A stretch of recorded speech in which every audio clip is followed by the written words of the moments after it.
Okay students, हम लोग previous video में सेक्स डिटर्मिनेशन को समझ चुके हैं। अब हम लोगों का नेक्स्ट टॉपिक जो है बेटा वो है sex determination in human beings. कि ह्यूमन बींग्स के अंदर सेक्स डिटर्मिनेशन को हमें डिटेल में पढ़ना है, ब्रीफ में पढ़ना है। तो यही टॉपिक को हम लोग डील करते हैं अब, sex determination in human beings. Sex determination in human beings. Human beings के अंदर सेक्स को कैसे डिसाइड करते हैं, ये आपके सिलेबस में है, इम्पोर्टेंट है, तो ध्यान से समझिएगा। सबसे पहले मैं आपको कुछ पॉइंट्स के बारे में बता देता हूँ कि जो ह्यूमन बींग्स होते हैं, आपको पता होना चाहिए कि ह्यूमन बींग्स के अंदर टोटल नंबर ऑफ पेयर्स कितने क्रोमोसोम्स होते हैं। तो 23 पेयर ऑफ क्रोमोसोम्स जो है वो हमें ह्यूमन बींग्स के अंदर देखने के लिए मिलते हैं। ठीक है, कितने 23 पेयर्स ऑफ क्रोमोसोम जो है वो हमें ह्यूमन बींग्स के अंदर देखने के लिए मिलते हैं। ये 23 पेयर ऑफ क्रोमोसोम्स जो हैं वो दो तरीके से डिसाइड किए जाते हैं। ठीक है, इसमें जो 22 पेयर्स होते हैं, यहाँ पर 22 पेयर्स होते हैं और 1 पेयर। देखिए, जो 22 पेयर्स होते हैं क्रोमोसोम्स, इनको हम लोग बोलते हैं बेटा ऑटोसोम्स। क्या बोलते हैं बेटा? ऑटोसोम्स कहते हैं। क्या बोलते हैं बेटा? ऑटोसोम्स बोलते हैं। ये 22 पेयर्स होते हैं। और 1 पेयर जो होता है उसे बोलते हैं बेटा एलोसोम्स, या इसी का दूसरा नाम क्या है बेटा? Sex chromosome. या इसी का दूसरा नाम क्या होता है? सेक्स क्रोमोसोम होता है।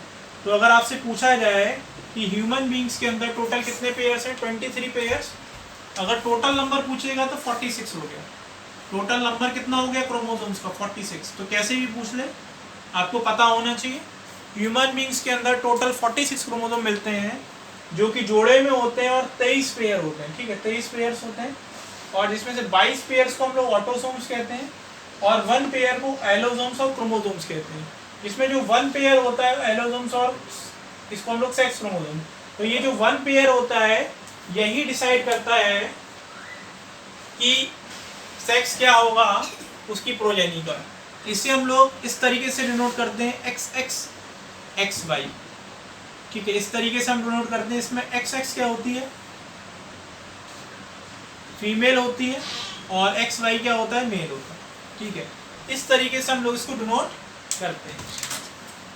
तो जो सेक्स डिटरमाइन करने वाला फैक्टर है वो किसके पास है? मेल के पास है। Determine sex. अगर पूछा जाए सेक्स क्रोमोसोम्स के अंदर वो डिटरमाइनिंग सेक्स वाला फैक्टर किसके पास है? एलोसोम्स के पास है, ऑटोसोम्स के पास नहीं है। ऑटोसोम्स के अंदर भी XX के पास नहीं है, XY के पास है।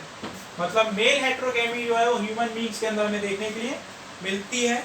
ये बात हम लोग कर चुके हैं। ठीक है, मैं इसको रफ करता हूँ, आगे देखते हैं हम लोग। ठीक है, तो अब हमें क्या करना है? एक स्टेप फॉरवर्ड चलना है। तो अब हमें क्या करना है? कहानी देखनी है।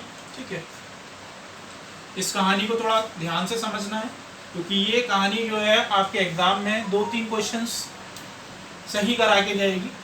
तो जैसे जैसे मैं बोलता जाऊँ वैसे वैसे आप समझते जाइएगा, क्योंकि बनाना भी आना चाहिए और इसका समझ में आना चाहिए कि किस तरीके से ये काम किया। ठीक है, क्योंकि इससे रिलेटेड क्वेश्चंस आएंगे। ठीक है, वो आप तभी कर पाएंगे जब आपको इसका आइडिया होगा। तो ह्यूमन बींग्स के अंदर एक मेल पार्टनर होता है, एक फीमेल पार्टनर होता है। बिल्कुल सही बात है। मेल को हम लोग डिनोट करते हैं किससे बेटा? XY से। फीमेल को डिनोट करते हैं XX से। बिल्कुल सही बात है। ठीक है, अब हमने क्या कहा था कि जब ये अपनी प्रोजेनी बनाने जाते हैं, जैसे कि मेंडल कहते थे, तो ये जो उसके पास फैक्टर है ये क्या होगा? सेपरेट होगा। तो सेपरेट कैसे होगा? इसके पास स्पर्म्स आएंगे। अगर स्पर्म में X गया और स्पर्म में Y गया, सेम वही बात है। फीमेल है तो फीमेल तो हमेशा बेटा कुछ भी दे दे, ओवम अपना कुछ भी दे, एग कुछ भी दे, उसमें क्या जाने वाला है? X ही जाने वाला है, कोई दूसरा रूप उसमें जाने वाला नहीं है। अब हम लोग क्या करेंगे? इसका पॉसिबल कॉम्बिनेशन बनाएंगे और देखेंगे कि कितने % चांसेस फीमेल बनने के हैं और कितने % चांसेस मेल बनने के हैं। तो हम लोग क्या करेंगे? जब हम लोग ये वाला जब स्पर्म इस ओवम के साथ मीट करता है तो बेटा क्या बनेगा? आप ही बताइए, क्या बनना चाहिए? क्योंकि यहाँ से क्या आ रहा है? X आ रहा है, और यहाँ से क्या आ रहा है, यहाँ से भी x आ रहा है। अगर ये वाला स्पर्म इसके साथ मीट करता है, इस ओवम के साथ, तो आप ही बताइए क्या आएगा। ठीक है, यहाँ से भी x आ रहा है और वहाँ से तो x आ ही रहा है, फीमेल की तरफ से तो x जाएगा। और यहाँ से अगर ये वाला स्पर्म जाएगा तो क्या होगा, ये स्पर्म ये होगा, यहाँ से ये y दे रहा है और यहाँ से क्या आ रहा है, x आ रहा है। तो इसको हम लोग xy कह लें, ज़्यादा ठीक रहेगा। ओवा को पहले बना लें ताकि कंफ्यूजन ना हो। x y के y, यहाँ से क्या आ रहा है बेटा, वही चीज़ सेम।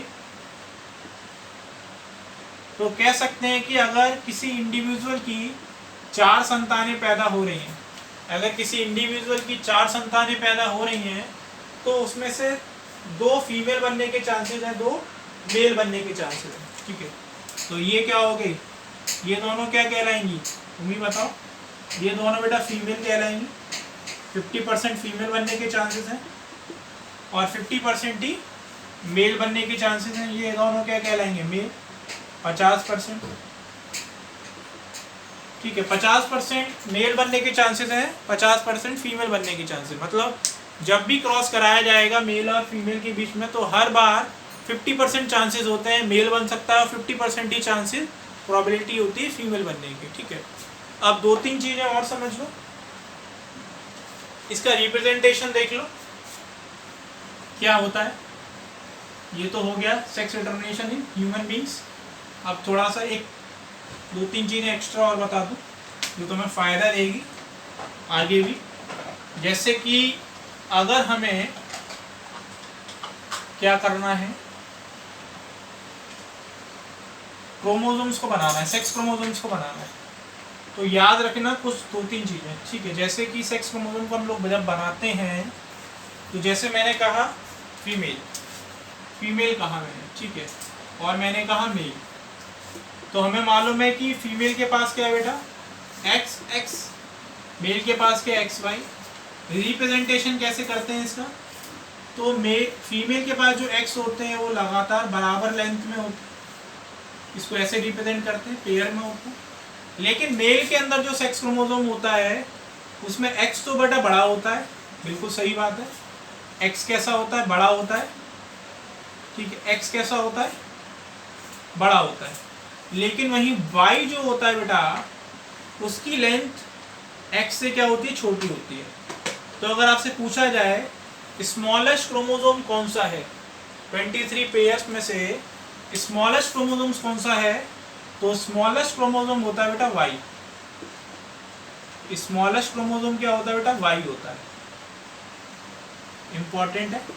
Y क्रोमोसोम को हम लोग होलोड्रिक क्रोमोसोम भी कहते हैं, क्योंकि ये मेलनेस प्रोवाइड करता है। क्योंकि इसको मेलनेस कौन प्रोवाइड करता है, होलोड्रिक जीन।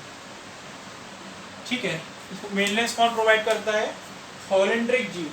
ठीक है, इस Y क्रोमोसोम पे एक जीन प्रेजेंट होता है जिसका नाम होता है SRY जीन, SRY जीन। और इसी SRY जीन को हम लोग बोलते हैं TDF जीन, TDF जीन। अब ये TDF जीन का पूरा नाम क्या है, testis determining factor, testis determining factor. और यही टेस्टिस डिटरमाइनिंग फैक्टर क्या करता है, मेलनेस लेके आता है मेल के अंदर। यही TDF जो है मेलनेस प्रोवाइड करता है किसको, मेल को, प्रोवाइड मेल। ठीक है, मेल के अंदर TDF जो जीन होता है ये मेल को मेलनेस प्रोवाइड करता है। अगर आपसे पूछा जाए मेल के अंदर या Y क्रोमोसोम के अंदर मेलनेस कौन प्रोवाइड कर रहा है, वो जीन क्या है, SRY जीन बोलते हैं। इस जीन को हम लोग होलोड्रिक जीन भी बोल सकते हैं। ठीक है, holandric gene. Smallest chromosome Y chromosome, SRY gene होता है। SRY जीन क्या करता है, TDF टेस्टिस डिटरमाइनिंग फैक्टर बनाता है जो मेलनेस प्रोवाइड करता है मेल के अंदर। तो ये आपका सेक्स डिटरमिनेशन हो गया ह्यूमन बींग्स के अंदर। हमने डिफरेंट टाइप्स के सेक्स डिटरमिनेशन देख लिया अलग अलग एनिमल्स के अंदर। तो ये टॉपिक जो है आपको फिनिश हो गया। इस वीडियो को आप बार बार देखिए जिससे आपको और ज़्यादा अंडरस्टैंडिंग हो सके। Thank you.